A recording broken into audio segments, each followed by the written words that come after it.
How do you fight an enemy you can't even see? In Vietnam, American soldiers faced an opponent with no uniform. The Viet Cong were farmers by day and assassins by night. The man selling you rice in the morning could be the one planting a mine beneath your feet at night. They built underground cities, packed them with traps, and turned the jungle into the deadliest chessboard in modern warfare. What kind of enemy designs a mine to explode at waist level just to guarantee maximum agony? In 1968, when American troops fought to retake the ancient city of Hue, what they uncovered was worse than the battle itself. What did the Viet Cong really do to American soldiers? The answer is as haunting as the war itself. This is not just the story of battles, it's the story of how the Viet Cong made the Vietnam War almost impossible to fight and impossible to forget. The version of the Vietnam War sold to the world was a lie of helicopter raids and jungle patrols against a visible enemy. The reality for the soldiers on the ground was something else entirely. It was a descent into a nightmare of paranoia and cruelty, orchestrated by a shadowy force known as the Viet Cong. We're starting with what they did to their prisoners. In October 1966, American troops overran a Viet Cong prison camp. Inside, they found the bodies of South Vietnamese and American captives. They hadn't been killed in a firefight. They had been systematically tortured and starved to death. This was policy, not an exception. A captured VC document from September 1968 laid out the cold logic. Before an American sweep, they had 7 prisoners. The report states, "We killed them to make possible our safe escape." Prisoners weren't assets. They were disposable tools to be eliminated for convenience. For the GIs in the field, the horror started with the ground they walked on. The Viet Cong weaponized the entire landscape. Their most infamous creation was the punjai stick, a simple spike of sharpened bamboo. But its application was diabolical. The spikes were hidden in pits, ready to pierce a soldier's boot. To ensure maximum damage, the tips were often smeared with human feces, guaranteeing that even a small puncture would erupt into a raging, flesh-eating infection. This wasn't warfare. It was psychological torture by 1,000 cuts. It was designed to make every single step a life or death decision. But the terror wasn't confined to the jungle. It was unleashed on anyone who defied them. This was a war fought not for territory, but for terror. And what you're about to see will show how this terror campaign was so effective that it brought a superpower to its knees. The ghost in the jungle. So who was this ghost? To understand how the Viet Cong could terrorize a modern army, you first have to understand their blueprint for war, a doctrine called Dao Tran, or the struggle. This wasn't a conventional military strategy. It was a total, all-encompassing plan to win a people's war. It had one core principle: the battlefield is everywhere, in the rice paddies, in the villages, in the minds of the enemy, and in the headlines back home. The American military was trained to find, fix, and destroy an enemy. But the Viet Cong refused to be found. Their fundamental strength was their cellular organization. The basic unit was the 3-man cell, the Tam Tam Che. 3 fighters living, fighting, and dying together. This structure was a work of genius for an insurgency. It meant that if a soldier was captured, he could at most betray 2 other men. The wider network remained secure. It fostered intense loyalty and discipline while making the organization incredibly resilient to infiltration and destruction. These cells were woven into the fabric of village life. A soldier's greatest challenge wasn't just the jungle, it was the people. The little girl who smiled at you in the morning could be a lookout in the afternoon. The old woman selling vegetables could be concealing grenades in her basket. This created a corrosive, soul-destroying paranoia. For the American GUI, every single person outside the wire was a potential enemy. The Viet Cong had a brutally effective two-phase strategy for controlling these civilians. To the world and to peasants in newly controlled areas, they presented a code of conduct. Be polite, pay a fair price for supplies, and don't damage property. They helped harvest rice and promised land reform. This won them genuine supporters who saw them as nationalist heroes fighting a corrupt Saigon regime. But for those who resisted, the other face was revealed.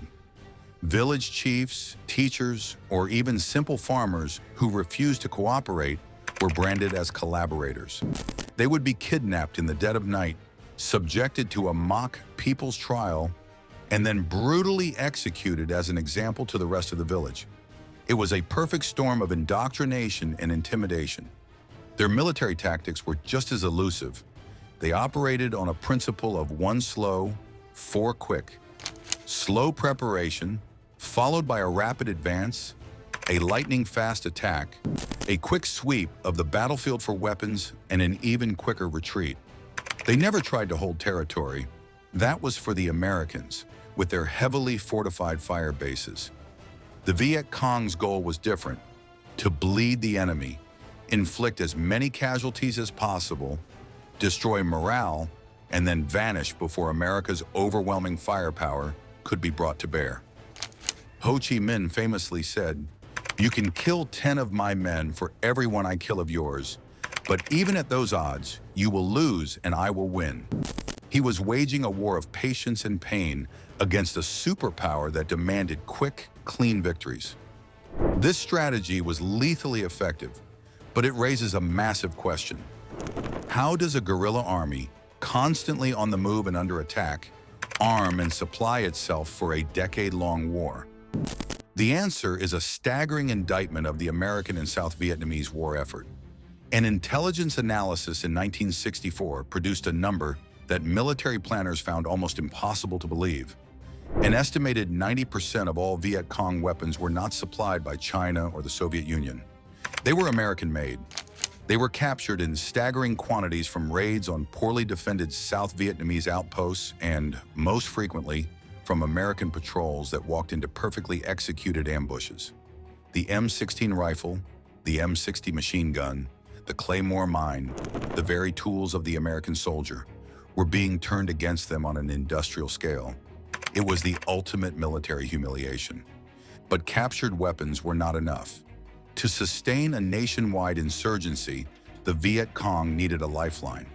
That lifeline was one of the greatest feats of military engineering in history, the Ho Chi Minh Trail. To call it a trail is an insult.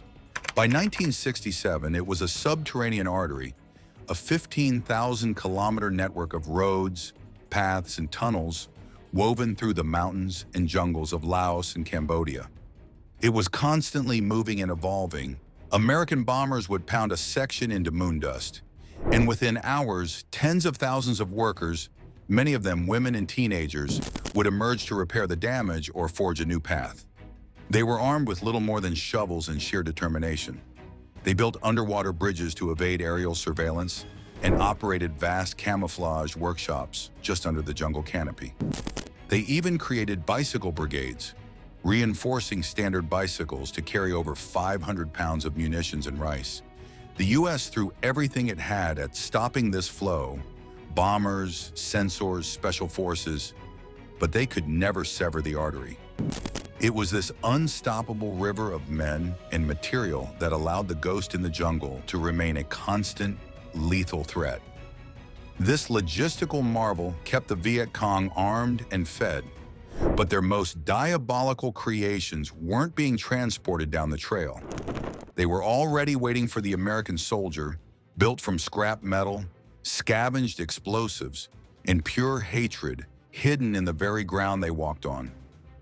The world beneath, the Ho Chi Minh Trail kept the Viet Cong armed, but their true genius, their most terrifying innovation, was hidden where bombs and patrols could never find it. Across the entirety of South Vietnam, they engineered a second world, a civilization of war that existed just inches beneath the soles of American boots. They built vast multi-level complexes of tunnels, with the system in the Cu Chi district alone stretching for over 200 miles, like a dagger pointed right at Saigon. To call them tunnels is an understatement. They were subterranean cities dug by hand with simple tools. The very soil of Vietnam became their ally.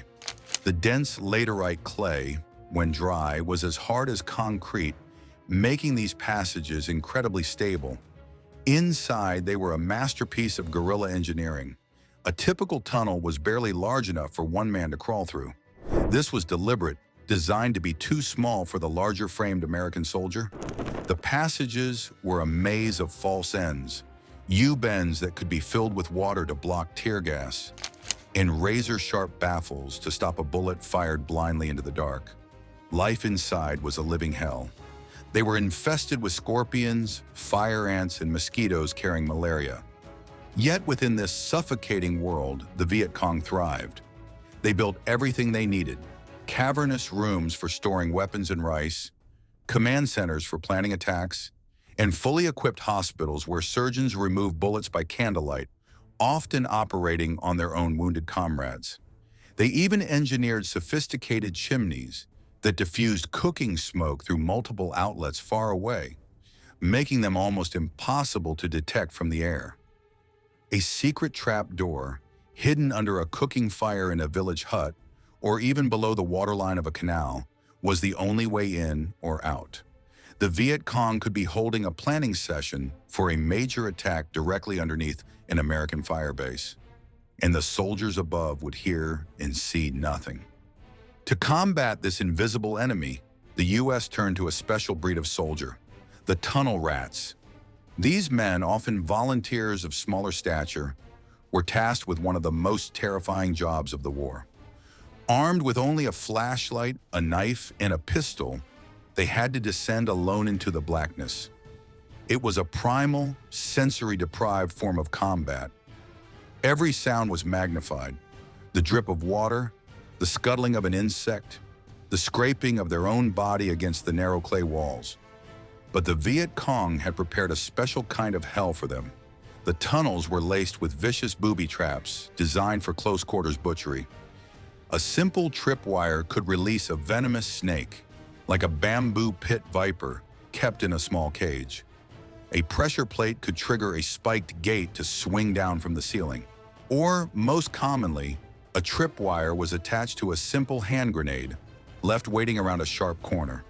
For a tunnel rat, death was a constant, silent companion in the dark. It was a form of combat so psychologically devastating that many could only endure a few missions before breaking down.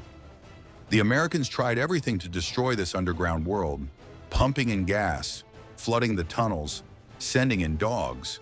But the networks were too vast and complex. The terror, however, wasn't just confined to the darkness below. On the surface, the Viet Cong turned the entire jungle into a minefield of primitive, sadistic genius. For the American GY on patrol, the ground itself was the enemy. Every step was a gamble. The Viet Cong's booby traps were instruments of psychological warfare, often designed to maim in the most horrific way possible. But where did a guerrilla force get the raw materials for thousands upon thousands of more powerful traps? Where did the explosives come from? The answer is the most brutal irony of the war. They came from the Americans. The U.S. bombing campaigns like Operation Rolling Thunder had dropped millions of tons of explosives across Vietnam. It's estimated that up to 30% of these bombs failed to detonate. For the Viet Cong, this was a gift from the sky. Volunteers would follow the B-52 strikes, locate the duds, and begin the incredibly dangerous work of defusing them and harvesting the high-grade explosives. This scavenged C4 and TNT fueled their entire IED campaign. They took American failure and recycled it into a weapon that killed thousands of American soldiers. They used these explosives to create the dreaded toe popper traps, designed to blow a soldier's foot off, and the terrifying bouncing Betty mines. But their most cruel innovation was psychological. The Viet Cong knew of the American military's powerful ethos: leave no man behind. So they began to booby-trap the bodies of fallen American soldiers. A squad that had just survived a firefight would move to retrieve their dead friend, and as they lifted his body, a pressure release trigger underneath would detonate a massive charge. It was a tactic of unimaginable cruelty, turning a soldier's loyalty and compassion into a weapon against him and his friends. It forced an impossible choice: risk more lives to honor the dead or leave a comrade behind. This was the true nature of the Viet Cong's war. a conflict fought not just with bullets and bombs, but with terror, cruelty, and a deep understanding of the enemy's soul. This weaponization of the landscape inflicted horrific casualties on American soldiers. But the Viet Cong reserved their most systematic and cold-blooded tactics for the people they claimed to be liberating. A harvest of terror. The Viet Cong's propaganda machine broadcast a powerful message. They were nationalist heroes, liberators fighting to free Vietnam from foreign invaders and a corrupt puppet government. But for the people of South Vietnam, the reality was often a nightmare of coercion and slaughter. The VC waged a parallel war, not against the American military, but against the very fabric of South Vietnamese society. It was a systematic campaign of terror designed to atomize communities, eliminate all opposition, and create a vacuum of fear that only they could fill. Their primary targets were the pillars of local life. From January 1967 to December 1972, official estimates, likely conservative, state that Viet Cong terror squads murdered over 36,000 civilians and abducted nearly 58,000 more. This was not random violence. These were targeted assassinations. Village chiefs, school teachers, medical workers, agricultural experts, anyone who represented the Saigon government or offered the people an alternative to communist rule were marked for death. On December 30th, 1965, the prominent Saigon editor Tu Chung, who had dared to publish VC death threats sent to him, was shot and killed as he arrived home for lunch. The message was clear. There is no such thing as an innocent journalist, only supporters and enemies. The methods were deliberately brutal to maximize psychological impact. In September 1963, a 26-year-old school teacher named Vo Thi Lo was kidnapped from her village. Her crime was teaching children under the government's curriculum. 3 days later, her body was found with its throat cut. In March 1969, a VC unit entered the village of Zom Lang, dragged a woman named Phan Thi Tri from her home, and beheaded her in a nearby rice field. They announced to the terrified villagers that her husband had defected from the Viet Cong, and this was the price of his disloyalty. This wasn't just murder, it was ritualistic terror, designed to show that betrayal, or even just non-compliance, would be punished by the most gruesome means imaginable. But how could the Viet Cong maintain a heroic image while committing such atrocities? The answer lies in their control of information and their chillingly effective use of propaganda. In areas they controlled, any news of their brutality was suppressed. The murders were framed as executions of traitors or punishment of thugs. Simultaneously, they perfected a tactic of provoking American and South Vietnamese forces into committing their own atrocities. A VC sniper would fire a few shots from a village, knowing it would likely draw a massive, indiscriminate response. Artillery, gunships, even a B-52 strike. After the destruction, the VC cadres would re-emerge to help the survivors, pointing to the smoking ruins of their homes and saying, "See? This is what the Americans do. We are the only ones who can protect you." They used American firepower as their most effective recruiting tool. This campaign of terror reached its industrial-scale peak in the ancient capital of Hue during the Tet Offensive of February 1968. This wasn't a battle that went wrong. It was a pre-planned, systematic slaughter. When the VC and the North Vietnamese army seized the city, they didn't just bring soldiers. They brought political officers armed with meticulously prepared death lists. These lists, known as the Dan Sach So Gen, contain the names and addresses of thousands of enemies of the people. For 26 days, they conducted a citywide purge. They hunted down civil servants, police officers, intellectuals, priests, doctors, foreign aid workers, and anyone with connections to the government or the Americans.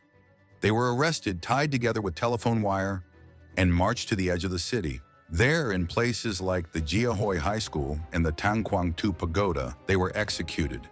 Many were shot, but to save ammunition, Thousands were bludgeoned to death or simply buried alive. When the city was retaken, the true horror was revealed in a series of mass graves. The scale of the massacre at Hue, up to 6,000 executed civilians, was a terrifying glimpse into the Viet Cong's vision for a unified Vietnam. A future built on absolute obedience, enforced by the mass grave. Breaking the will. As the last mass graves in Hue were being uncovered, a bizarre reality set in. The Viet Cong had just suffered a catastrophic military defeat, losing tens of thousands of their best fighters. But they had won the war. How was that possible? Because their ultimate target was never a U.S. firebase. It was the American living room. In February 1968, the Tet Offensive was a kill shot to American morale. For the first time, the war's raw, unfiltered brutality was broadcast in color, night after night. Americans watched, horrified, as fighting erupted inside the walls of their own embassy in Saigon. They saw the carnage in the streets and heard the respected news anchor, Walter Cronkite, the voice of Middle America, declare the war a bloody stalemate. The official narrative that there was light at the end of the tunnel was exposed as a complete lie. The Viet Cong's campaign of terror had achieved its final objective. It proved to the American people that the war was unwinnable. No matter how many battles were won, they had broken America's will to fight. For the soldiers who were ordered to come home, the war didn't end. It just followed them. They didn't return to victory parades like their fathers after World War II. They came home to a country that was deeply divided, a nation ashamed of the war, and in many cases, ashamed of them. They were spat on in airports, called killers, and treated as outcasts. They carried invisible wounds from a conflict defined by a unique, impersonal form of cruelty. How do you explain the constant, gnawing fear of a booby-trapped jungle to someone who has never been there? How do you describe the paranoia of not knowing if the child in front of you is innocent or an enemy lookout? How do you articulate the moral injury of fighting an enemy that used its own civilians as weapons and shields? The answer is, you can't. The experience of Vietnam had rewired their brains for survival in a world of absolute threat. Back home, that survival mechanism became a curse. The hypervigilance, the anger, the emotional numbness. It was a silent epidemic of trauma that would later be given a name: post-traumatic stress disorder. For hundreds of thousands of veterans, the ghosts of the jungle, the faces of their fallen friends, and the memory of the Viet Cong's savage tactics would haunt them for the rest of their lives. They had left the battlefield, but they were trapped in a private, undeclared war that raged on in their own minds for decades to come.